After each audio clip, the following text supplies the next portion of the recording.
In a devastating twist of fate, a 13-year-old girl finds her world crumbling as she is sentenced to life. Number 1. Unknown body. On January 6, 1999, two kids called 911 and they said that a body was lying in their house and seemed to be accidental. The police came as fast as they could, and when they entered and witnessed a lady's body was a gunshot, laid down with blood, and there was no one in the house meanwhile. After Interegoreting, and when the kids were found by 7 a.m. the next morning, it was found that the body was their mother's. By looking at these two kids, it was predicted these two kids knew how their mother was dead. Later on, these two kids were taken to the police station for further information. Number 2. Curtis Jonas and Curtis Jonas. When these two kids went into the police station for the inquiries, we got to visualize that Curtis Jonas at that time was only 13 years old and Curtis Jonas was only 12. Their childhood was not like normal children's childhood. These two kids had to suffer from lots of traumas. Curtis Jonas added that she was dealing with the pain of sexual abuse from the age of 5.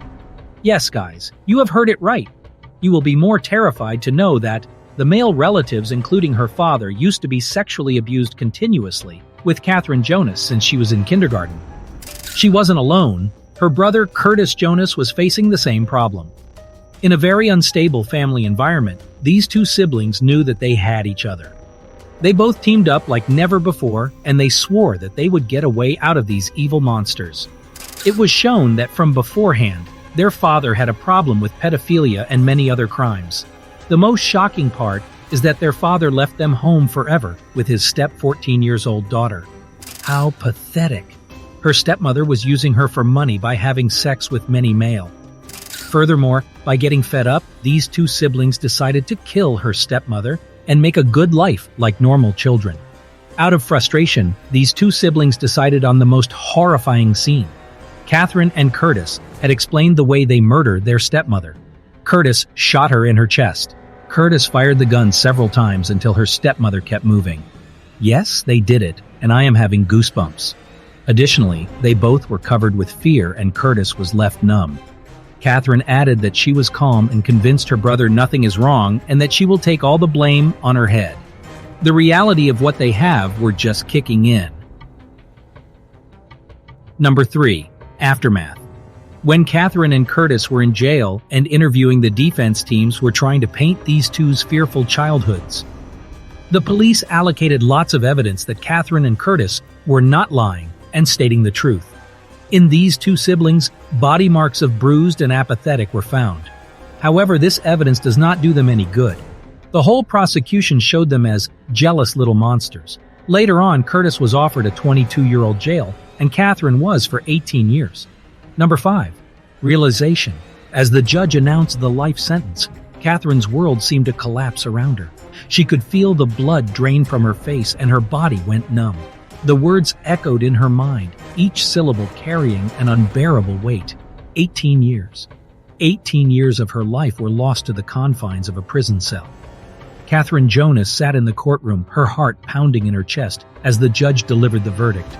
Furthermore, shock and disbelief washed over Catherine.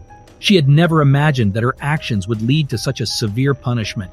In her mind, she had convinced herself that there would be some way out, some chance for redemption. The courtroom seemed to blur, and her mind struggled to process the implications of the judge's words. How did it come to this? How had her life taken such a catastrophic turn? However, now, all hope seems lost. As the shock subsided, a sense of disbelief replaced it.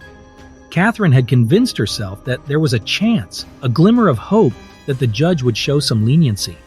Perhaps her lawyer's arguments would have swayed the court to a more lenient sentence. But reality crashed upon her once more, shattering the last hope. The weight of the truth settled upon her, and she realized that her actions had sealed her fate. She felt the weight of her mistakes, the consequences of her actions, bearing down upon her. She was haunted by the pain. The gravity of her crimes overwhelmed her, and she wished desperately for a chance to turn back time. Days turned into weeks, and weeks turned into months as Catherine adjusted to her new reality behind bars. The initial shock and despair began to give way to a quiet acceptance.